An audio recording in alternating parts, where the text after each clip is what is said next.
Ce mercredi matin, 9h30, petit briefing avec ses fidèles autour d'un café, les mêmes qui étaient à ses côtés pendant la campagne.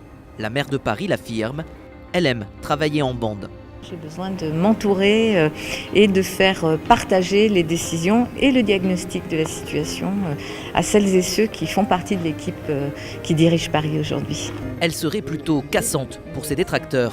Une chose est sûre, à 55 ans, Anne Hidalgo, première femme à diriger la capitale, veut imprimer sa propre marque. L'hôtel de ville, Anne Hidalgo en rêvait depuis longtemps. La voici désormais à la tête de cet impressionnant vaisseau, 50 000 fonctionnaires et un budget de 8 milliards d'euros.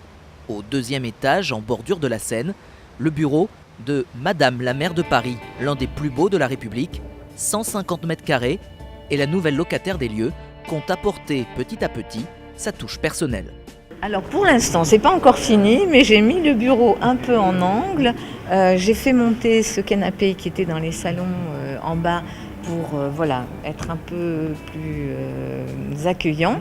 Et je veux faire venir du street art. Mais ça, je vous le ferai découvrir. Voilà. Pas pour tout de suite. Non. À sa droite, son jeune directeur de communication, à peine 30 ans, un des piliers de l'équipe Hidalgo. Ici, son directeur de cabinet, un énarque de 35 ans, qui occupait déjà cette fonction auprès de son prédécesseur. La candidate l'avait promis, le nombre des collaborateurs a baissé, passant de 40 à 32. Nous retrouvons Anne Hidalgo cette fois-ci sur le terrain, dans le 12e arrondissement. Une nouvelle boutique solidaire de la communauté Emmaüs est inaugurée. Ici on répare, on recycle et on parle aussi de politique. On a gagné, c'est pas mal. Mais ouais, quel combat, hein. Oh là. C'est bien quand ça s'arrête. Oh non, jamais laisser, faut faire. Jamais. Elle a dit moi, vous savez, je lâche jamais rien. Vraiment. Rien. Voilà, faut être gentil, mais rien lâcher. Exactement, oui. Merci. Au revoir. Au revoir. Au revoir. Être maire de Paris, c'est également recevoir les maires des autres villes du monde. Et Anne Hidalgo peaufine son image internationale. Notre accord de coopération, c'est important. C'est mon premier. Ton premier? Mardi 13 mai, le maire de Montréal est de passage dans la capitale. Ça va marcher. Ça va marcher. Afficher les sourires et la complicité. Aujourd'hui, on est très cynique envers les politiciens. On leur casse du sucre sur le dos. Et puis quand je vois des gens comme Anne, ben oui, non seulement ça me séduit, mais ça me rassure.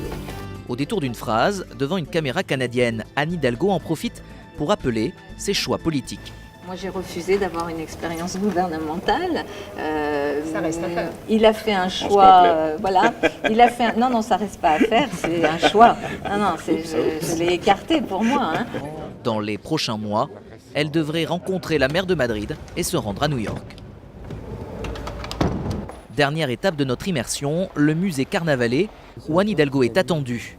Son style, à l'écoute, connaisseuse des dossiers, mais aussi sans concession, ne laissant rien passer, comme dans cette séquence où elle se rend compte que le maire de l'arrondissement n'a pas été convié.